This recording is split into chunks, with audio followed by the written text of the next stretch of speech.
حدیث پاک میں آتا ہے کہ تم جنگ کی دشمنوں سے لڑنے کی تمنا نہ کرو، یعنی پہل نہ کرو، بلا وجہ میں کسی پر حملہ نہیں کرو۔ یہ منافقوں کی علامت ہے کہ رات کو سوتے وقت حملہ کر دیا، یہ شروع سے چلتا ہوا آ رہا ہے۔ لیکن بندہ مومن کی شان یہ ہے، حضور نے فرمایا کہ تم کسی پر حملہ نہ کرو، بلا وجہ کسی کو تکلیف نہ دو، اور دشمن سے لڑنے کی تمنا نہ کرو۔ لیکن جب فَإِذَا لَقِيتُمْ، لیکن جب تمہارا دشمن سے سامنا ہو تو میدان میں ڈٹے رہو، پھر نہیں چھوڑو۔ یہ حدیث پاک میں ارشاد فرمایا گیا۔ تو بہرحال ایک بندہ مومن ہر حالت میں، جنگ کی حالت ہو، امن کی حالت ہو، سفر کی حالت ہو، حضر کی حالت ہو، بیماری کی حالت ہو یا صحت مندی کی حالت ہو، خوشی ہو، غمی ہو، امیری ہو، فقیری ہو، اگر وہ اللہ اور اس کے رسول سے یعنی قرآن مجید سے رہنمائی لیتا رہتا ہے تو اس کی ہر حالت اچھی بنا دی جاتی ہے، وہ جس حالت میں بھی ہو۔ یہ ایک مسلمہ اصول ہے قرآن و حدیث کا، اور ہمیں یہ صحابہ کرام کی زندگیوں میں نظر آتا ہے۔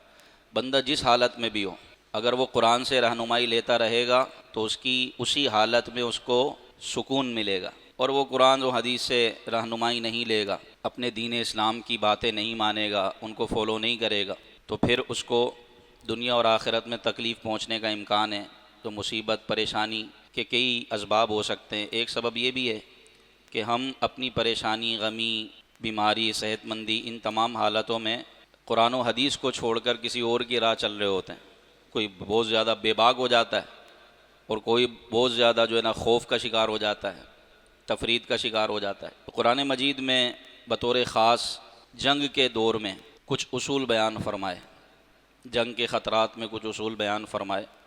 فرمایا یا ایھا الذین آمنوا اذا لقیتم فئۃ فاثبتوا، کہ اے ایمان والو جب تم کسی گروہ سے ملو میدان جنگ میں، یعنی جب تم کسی لشکر سے، کسی دشمنوں کی جماعت سے ملو اور آمنا سامنا ہو، فاثبتوا، تو ثابت قدم رہو، ڈر کر نہ بھاگو، ڈر جاؤ دشمنوں کے مقابلے میں، اگرچہ تمہاری تعداد تھوڑی ہو، اسلحہ تمہارے پاس نہ ہو، کچھ بھی نہ ہو، لیکن سامنے اس کے ڈر جاؤ۔ یا ایھا الذین آمنوا اذا لقیتم فئۃ فاثبتوا، ثابت قدم رہو، واذکروا اللہ کثیرا لعلکم تفلحون، اور دوسرا کام کہ کثرت سے اللہ کا ذکر کرو، کثرت سے اللہ کو یاد کرو، تکبیر و تحلیل بلند کرو، اللہ کا نام لو اور آگے بڑھو، اس امید پر کہ تم کامیاب ہو جاؤ۔ یہ دوسرا اصول ہے کامیابی کا، کہ جنگ میں ثابت قدم رہو۔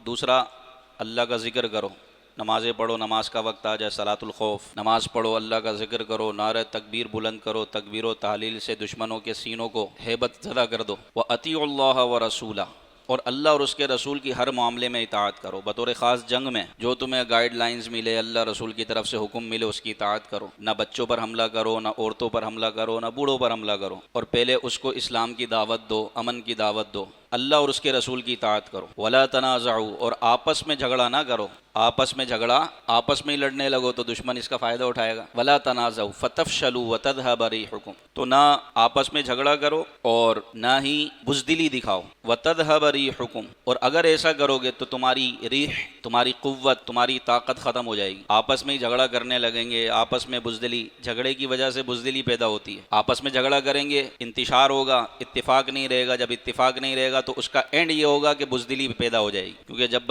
جب قومیں متحد ہوتی ہیں تو مضبوط رہتی ہیں، اور جب اتحاد ٹوٹتا ہے تو کمزور ہو جاتی ہیں، اور کمزور کا نتیجہ بزدلی ہے۔ جب بندہ کمزور ہو جائے گا تو بزدلی دکھائے گا، لڑے گا کیسے؟ بولے گا چھوڑو ان کو لڑنے دو، امن کی باتیں کرو۔ جنگ میں امن کی باتیں نہیں ہوتی، جنگ میں تلواروں کی باتیں ہوتی ہیں۔ جنگ میں کوئی امن کی باتیں کرے تو یہ درست نہیں ہے۔ امن کی باتیں امن کی حالت میں ہوتی ہیں، جنگ کی حالت میں پھر تلواروں کی باتیں ہوتی ہیں، پھر میزائلوں کی باتیں ہوتی ہیں۔ تو وَلَا تَنَازَعُوا فَتَفْشَلُوا، نہ جھگڑا کرو آپس میں اور نہ بزدلی دکھاؤ۔ وَتَذْهَبَ رِيحُكُمْ، ورنہ تمہاری طاقت ختم ہو جائے گی۔ وَاصْبِرُوا إِنَّ اللَّهَ مَعَ الصَّابِرِينَ، اور صبر کرو، کوئی تکلیف پہنچے، مصیبت پہنچے تو اس پر صبر کرو،